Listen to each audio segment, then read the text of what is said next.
So welcome back students, welcome back in my YouTube channel. आज हम पढ़ने जा रहे हैं रैंक मेथड। मैंने पिछली वीडियो में आपको क्वार्टाइल डेविएशन का पार्ट 2 करवाया था।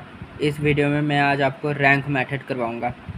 ये रैंक मेथड की फ़र्स्ट वीडियो होगी आपकी। तो जिनका रैंक का मतलब नहीं पता, रैंक का बेसिकली मतलब होता है बच्चों को मार्क्स देना, कि बच्चों के मार्क्स कितने हैं, मार्क्स कितने होने चाहिए, किसको कितने मार्क्स मिले हैं। रैंक का मतलब होता है मार्क्स। ओके स्टूडेंट्स, ये जो एस डी लिखा है, एस डी मतलब स्टूडेंट्स, STUDENTS स्टूडेंट्स। बेसिकली अब हमने क्या करना है, आज रैंक निकालना है। यहाँ पर बच्चों के रैंक निकालने हैं। तो ये टेस्ट ए, टेस्ट बी आप इसको सब्जेक्ट ले सकते हो कि बच्चे का इंग्लिश के टेस्ट में, यहाँ पे इंग्लिश का टेस्ट में कितना आया है, यहाँ पे मैथ्स का टेस्ट में कितना आया है।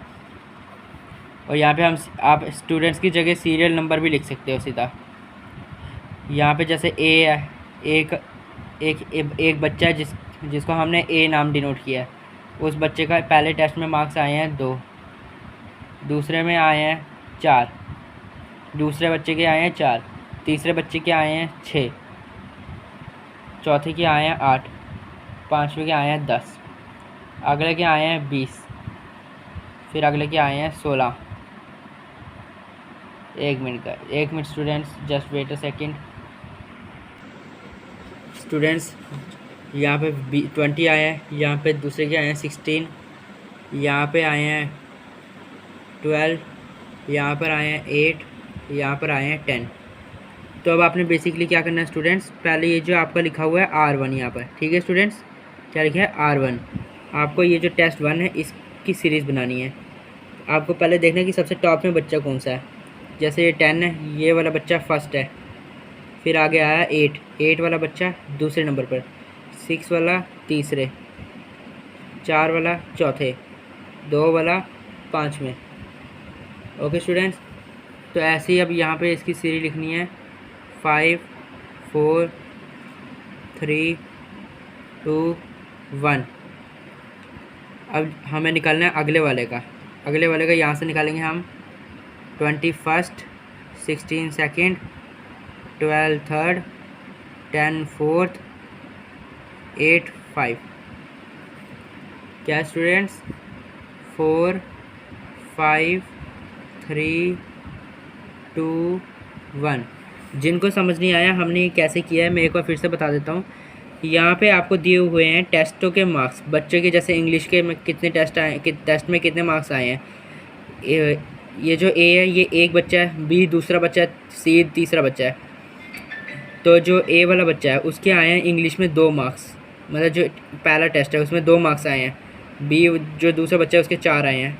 ऐसे ही जो इन 5 बच्चों का स्कोर है हमने इसमें टोटल करना है, रैंक निकालना है इनका, कि कौन सा पहली रैंक में है, कौन सा चौथी रैंक में है। जैसे फ्री फायर खेलते हो ना, वैसे उसमें भी रैंक होते हैं, वैसे ही समझ लो। जैसे जिसके 10 मार्क्स आए हैं वो पहले नंबर पे आ गया, 8 वाले दूसरा नंबर पे आ गया, 6वां तीसरे नंबर पे आ गया। ऐसे ही हमने यहाँ पे भी किया है। जो 20 नंबर का मार्क्स है वो पहले नंबर पे आ गया, जिसने 16 मार्क्स लाए हैं वो दूसरे नंबर पे आ गया, जिसने 12 लाए हैं वो तीसरे नंबर पे आ गया। अब हमने निकालना है ये difference, difference R1 minus R2। पहले हम निकालेंगे R1 माइनस R2, यानी 5 माइनस 4, 5 माइनस 4 इक्वल टू कितना आएगा students, 1। 4 minus 5 equal to -1, 3 minus 3 0, 2 minus 2 0, 1 minus 1 0। अब ये डी स्क्वायर है लास्ट में स्टूडेंट्स। आपको इसका क्या करना है, ये जो 1 है जो आपका ये आया है पूरा, आपको इसी को डी स्क्वायर करना है, यानी कि 1 इंटू 1 इक्वल टू क्या आएगा 1, -1 इंटू -1 इक्वल टू नॉर्मल 1, 0 0 0 0। तो आपको पता ही है कि किसी भी चीज़ से मल्टीप्लाई करो तो वो 0 ही आता है, फिर चाहे वो खुद से क्यों ना हो। अब आपने ये जो डी निकाला है डी स्क्वायर, इसकी टोटल अमाउंट कितनी, टोटल वैल्यू कितनी बनेगी आपके पास, 1 1। कितने बनेगी, 1 1 2। ओके स्टूडेंट्स, तो अब आपने एक चीज़ यहाँ पे ध्यान रखनी है। अब मैं आपको बताने जा रहा हूँ इसका फॉर्मूला। ओके स्टूडेंट्स, तो फॉर्मूला हमारा है यहाँ पर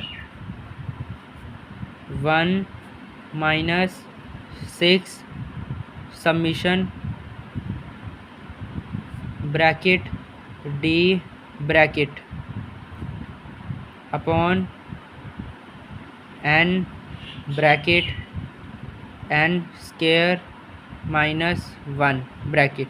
स्टूडेंट्स ये जो सबमिशन है इसका कोई काम नहीं है, ये फॉर्मूले में खाली ऐसे ही लगता है, तो इसकी वजह से आप कंफ्यूज मत होना। और ये जो डी स्क्वायर है, मैं आपको बता दूं कि जब आप फॉर्मूला लगा के इसको सॉल्व करने लगोगे तो आपको ये जो 2 है ना, इसको फिर से स्क्वायर करने की ज़रूरत नहीं है। ज़रूरत क्यों नहीं है? क्योंकि हमने ये जो यहाँ पे पूरा सॉल्व करके ये नंबर लाए हैं, हमने इसे पहले ही स्क्वायर कर दिया हुआ है, डी स्क्वायर पहले से कर दिया है। जैसे ये इसका 1 आया था तो हमने इसका स्क्वायर करके फिर से 1 लाया, यहाँ पे -1 था, इसका हमने पॉजिटिव 1 लाया, तो फिर हमने प्लस करके 2 लाया। तो फिर अब ये जो डी स्क्वायर है इसमें आपको फिर से स्क्वायर नहीं करना, सीधा जो वैल्यू आई है वही डालनी है। तो चलो फिर अब हम डालते हैं वैल्यू इसकी 1 माइनस, और जब आप सॉल्व करने लगोगे स्टूडेंट्स तो सबमिशन हटा सकते हो आप। 6 ब्रैकेट 2 ब्रैकेट, 2 कहाँ पे आया आपका? डी में, ब्रैकेट के अंदर।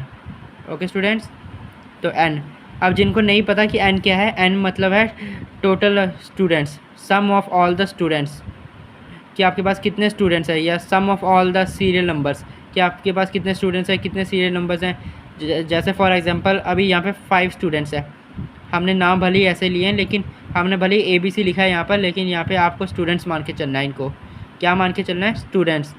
तो अभी यहाँ पे कितने हमारे पास स्टूडेंट्स हैं? 1 2 3 4 5 स्टूडेंट्स हैं। तो फिर हम यहाँ पे लिखेंगे 5 ब्रैकेट एन, सॉरी एन की जगह हम लिखेंगे 5 को भी ब्रैकेट आके स्क्वायर कर देंगे इसका -1। इसको मैं थोड़ा साइड में लिख रहा हूँ, जिसको समझ नहीं आ रहा है ये वाला थोड़ा सा मैंने ख़राब लिख दिया है। इस पूरी वैल्यू को मैं साइड में लिख रहा हूँ students, 1 minus 6 bracket 2 bracket upon 5 bracket 5 square -1 bracket. Okay students, तो ये रहा हमारा फॉर्मूला।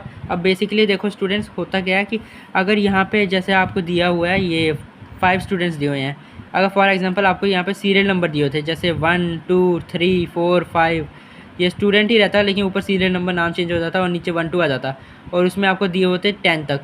तो फिर जो आपको ये sum of all the serial number या sum of all the students है, इसमें आपको जैसे हमने यहाँ पे 5 लिखे ना, क्योंकि यहाँ पे 5 दिए हुए हैं, तो आपको यहाँ पर 10 लिखना पड़ता है, क्योंकि वहाँ पे आपको 10 दिए जाते। तो चलो स्टूडेंट्स, अब हम इसको सॉल्व करना शुरू करते हैं। 1 माइनस 12, 6 2 जा कितना होता है students? 12। 5 bracket 25 minus 1 bracket is equal to 1 minus 12 upon 5 bracket 24 bracket is equal to 1 minus 12 upon 0 नीचे 2 कैरी ऊपर 120। क्या आया students? 1 minus 12 upon 120।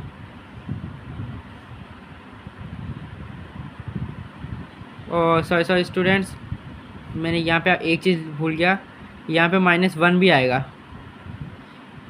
Okay students, ये माइनस मैं भूल गया लिखना, लेकिन आपने नहीं भूलना है। 120 माइनस 1, 1 माइनस 12 अपॉन 119। अब इसका क्या होगा? ये होगा हमारा 1 माइनस, अब ये जो दोनों है स्टूडेंट्स, इन दोनों को आपने करना है डिवाइड। क्या करना है स्टूडेंट्स? डिवाइड करना है इन्हें। तो अब इसको डिवाइड करेंगे अगर हम, तो हमारे पास क्या आएगा? हमारे पास आएगा, गैस करो स्टूडेंट्स, गैस करो क्या क्या आएगा हमारे पास। हाँ, वेल डन, 0.100। तो अब हम इसका पूरा आंसर निकालेंगे। अगर आप 1 माइनस 0.100 करोगे तो आपका आएगा, क्या आएगा स्टूडेंट्स? 0.9। जिसको समझ नहीं आया ये 0 पॉइंट कैसे आया, कि भैया आप ये नहीं समझा रहे हो कि ये इसको माइनस कैसे किया, तो मैं आपको एक बार रफ में करके दिखा देता हूँ। अब फॉर एग्जांपल यहाँ पे आपने लिया है 0.1, है ना स्टूडेंट्स। अब आपने 0.1 लिए ना, ये जो इसके पीछे यहाँ पे 2 ज़ीरो दिए इनका कोई मतलब नहीं है, क्योंकि ये पॉइंट के पीछे हैं तो पीछे का कोई मतलब नहीं बनता इनका। तो फिर अब 0.1 है, क्योंकि 1 एक वैल्यू है तो आपने वैल्यू लेनी है। और आपके साइड में आपको क्या माइनस करने को दिया, 1 दिए ना, तो इस 1 को आगे रखो, 1 यहाँ पे रखो और बीच में पॉइंट डाल के 0 लगाओ पीछे। अब यहाँ पे 1 के नीचे की तो कोई वैल्यू है नहीं जिसे हम माइनस करें, तो इसको छोड़ के इस वैल्यू को यहाँ पे कैरी दे दो। क्या देना स्टूडेंट्स, कैरी यहाँ पर दे देना है। फिर जो आपका बनेगा 10 बनेगा, यहाँ पर 10 माइनस 1 कितना होगा, 9। तो यहाँ पे क्या था हमारे पास 0, तो 0.9। तो जिसको कोई कन्फ्यूज़न है वो मुझे कमेंट सेक्शन पे बता सकता है। And thank you for watching students, this is the first video of rank and the next one will very soon be held. So thank you for watching and please don't forget to like, subscribe and share. Thank you.